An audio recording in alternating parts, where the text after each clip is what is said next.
Off here. We got interesting people saying interesting things around the league yesterday. One of them is Packers coach Matt LaFleur. After a disheartening loss to Cleveland on Sunday, the perfect season talk is very much over in Green Bay, and Matt LaFleur did not like it to begin with. The goal, and I've said it a million times to you guys, I don't think I've obviously said it enough to our team. The goal is to go 1-0 every week.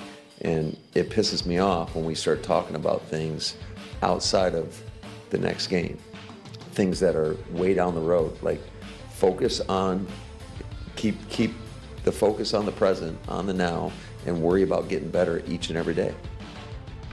I'm so glad he said that. We reacted to Micah Parsons yesterday. It had come out of their locker room earlier in the week. It feels like a team that kind of read their press clippings a little bit 2 weeks into the season. 100%. And you'd played two. I mean, what are we talking about? It's just silliness, right? It's way too. I mean, you're not going to get here and get on Micah Parsons and not point out that the nonsense started with the O-line. That's where the nonsense started. It is true. The nonsense started with the big boys up front. But no one would have heard it. They wouldn't have heard it if Micah didn't repeat it, because O-linemen don't listen to. So we can say things that people should overlook. When Micah said it, it goes front page news. It's not only that they talked about it, they also got destroyed. Like, this game they had no chance because Jordan Love had no time to throw. Yeah. If he was not throwing a screen pass, he was getting hit in the face by Myles Garrett or Graham. It was an ugly game up front. It was brutal. When you're playing, less is more when you're being interviewed. When you retire, you can come on a set and say whatever you want, talk for as long as you want. That's right. But with this, simply said, all of our goals are in front of us. We're just going to continue to work. No one needs to hear about a Super Bowl or an undefeated season. Personally, as a reporter, I love it when guys say crazy crap like that. But I can understand why Matt LaFleur doesn't. But what a perfect week to get your message home. Hey, we just lost to the Browns, guys. Right. We just lost to the Browns after a week and a half off. So if you thought you were cool before this, think again. We got a lot more work to do. I love LaFleur because of what they dominated the Detroit Lions, right, week one. Mm-hmm. He understands the ebb and flows of the NFL season. Not every week you're going to be firing on all cylinders. So to talk about that kind of stuff, he's exactly right. It's not just a cliche, it is distraction. He's an excellent coach, and they go play Dallas this week. So Micah Parsons back in Dallas Sunday night. Fascinating game. The bigger question, our Packers unfocused, I mean, there's a terrible loss. But the bigger question there, or the bigger point to make, Jeff, is he can't throw that interception, right? Jordan Love, I mean, you cannot. The only way they might lose this game. I don't care what Jeff got to say. This play is incredible. The disguise that they put up there, the cover zero with Delpit sloughed off into that. He was thinking, we got cover zero. I'm going to beat him inside. And then he falls back in his zone, gets that interception. You want to talk about run the ball. You better get out of here with You know what this is? You know what this is? Look at that. Look at it. As exciting as it is, this ain't no tush push. It is not a tush push. It is not. This is no. To be clear, for those of you who don't understand why we're so excited about this, Dominique loves in our meetings to talk about the coverage, and he uses language that no one in the world understands. I think there are times I look over at J-Mac. What's that coverage called? I don't know. Is that the one robber? Finally, the one robber. It was a little bit of one hole, one robber action. It looked like zero. The point is, if Jordan Love you don't want to know about Jordan Love just takes a knee, they're going to win this game, right? I mean, the only way they lose this game is to give them a touchdown. This was a bait, and he fell for the bait. But the problem is his body was so banged up from all the hits that he had received that he just forgot everything, because your body can only take so much punishment before you do dumb stuff. That's what he did. Said he should have got hit again. Hold on to the ball. He's like, hold on. I don't want to hold on anymore. But to your point, though, that's the hard thing about that position. Like, for Jordan Love, you want to make a play that's going to impact the game, and you've gone the entire game barely doing anything on offense, and here it is late in the game. Don't oversimplify it, Greeny. He thinks that it's cover zero, and he believes if his receiver wins inside, we got a long touchdown. So is that less on Jordan Love, more on the defense? Yeah, that's what I think. We need to be celebrating the defense. Stop. We need to talk about Grant Delpit. Yeah, Grant. Get him, Grant. Look, I'm not where he's throwing that ball, it's not about to be a touchdown. Triple coverage. Triple coverage. There's 3 guys there. You don't see what's happening. I'm trying to explain to you. You don't want to learn. It's okay. If you don't want to learn, don't learn. But don't stop the rest of America from understanding how special this play is. This is why Mahogany and Tate Ratledge are so much more fun to watch. Okay, because we can see it. This has turned into like a family dispute here.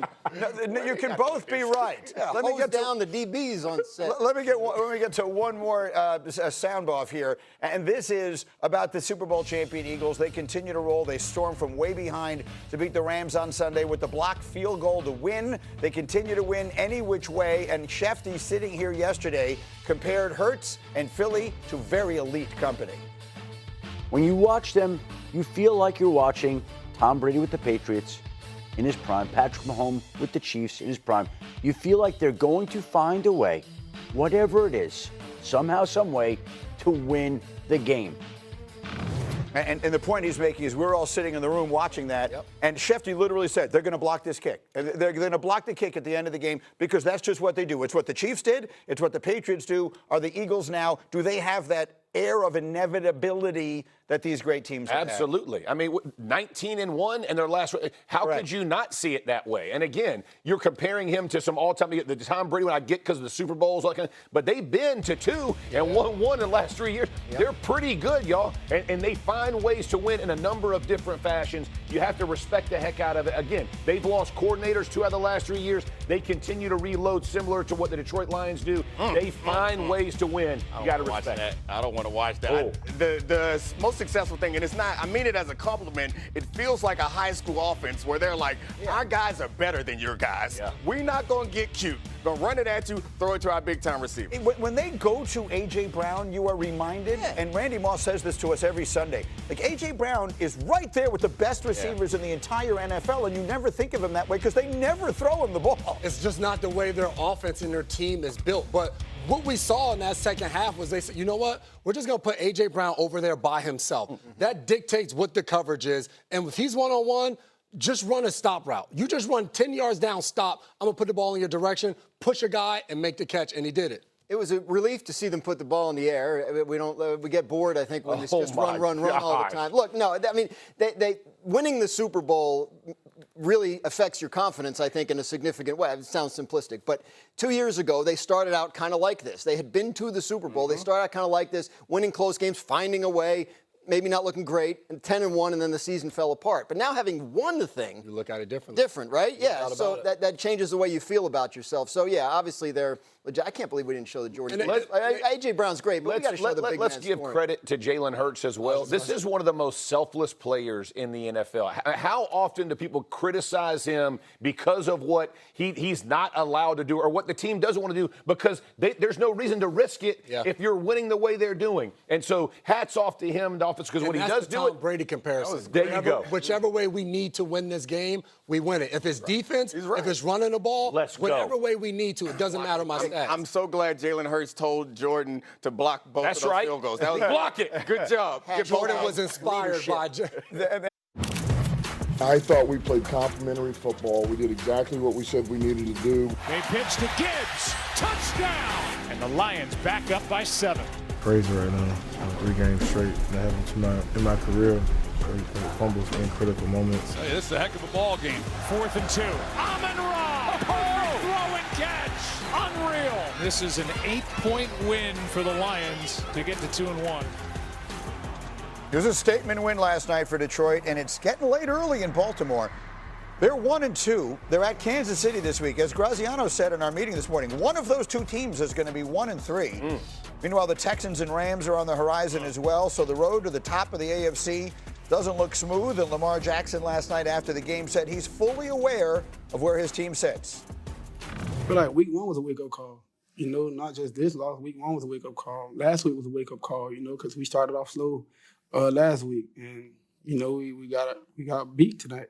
You know, Lions had a great game plan. I feel like offense and defense for those guys played great. We just got to find a way to win.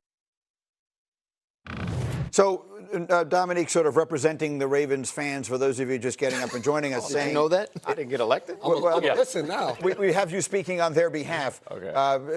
And the idea is, no, you're not panicking. Right. Obviously, this is still a very good team. Obviously, they'll still be heard from before it's all said and done. Sure. But I was thinking the one danger, like we're going to talk about the Chargers a little later, the one danger of missing opportunities, of being there and missing out, is you never know when those opportunities go away. Someone sneaks up and gets you. Yeah. So maybe it's the Chargers, maybe it's the Colts. One of these things, like these teams are coming, and the Ravens just keep knocking on the door, and maybe at some point it starts to go the wrong way. I mean, I think the landscape around them is changing. It's getting more and more competitive. They're occasionally losing players and losing coaches. Like, that's going to happen. I think the way that you're thinking is right for most teams, but there's a couple of teams, specifically in the AFC, that have a guy that I feel like no matter what, the window's going to be open as long as Josh Allen is there, as long as Lamar is there, as long as Patrick's there. They're going to find a way to continue to rebuild. I thought the Ravens' window closed earlier in this run, and then all of a sudden they're better than they were before. So it may not. It feels like the window's always going to be cracked as long as you have an MVP caliber quarterback. That's right. Yeah, I agree with that portion offensively. The problem for me is the defense continues to get worse. And last night was a physical whipping. It wasn't scheme. It wasn't blown big plays on the back end that we can tie up. This was, we're going to line up, run between the tackles, and we're going to move bodies out of the way. And the truth is, over there's not a lot of replacements that are come in and like shut the run down. There's not a lot of guys over there that are going to create a pass rush one-on-one. So you put your defense in vulnerable positions by creating a pass rush or trying to make sure you can shut the run down. That, to me, is the bigger issue. You have to see these guys come out because it's based on reputation for the Ravens right now instead of what's really happening on the field. And as I look at Baltimore, I think it comes down to the moments for them. Defensively, they're in both of these ball games, whether it was Buffalo, whether it was the Lions. Who's the guy that steps up and makes a play? That's right. We talked about last year, they were giving up big plays. They draft Malachi Starks. They went in a direction, bringing in Jair Alexander, Awuzie in the back end to fix some of those issues. But now it comes down to, in the fourth quarter, not giving up touchdowns in Buffalo. That's right. In the fourth quarter, getting a big stop in a game when you really need it. So to me, that is more of the issue. Hey, they were 1-2 last year, losing to the Raiders, and they were able to bounce back and have a really good season. You're not concerned, but you want to see guys step up. They had them inside the 5-yard line, and they broke out of that and went on a scoring drive, specifically in the fourth quarter. That's tough, Dan. Yeah, I think I'm not worried about the Ravens. Again, 1-2 last year, they're fine.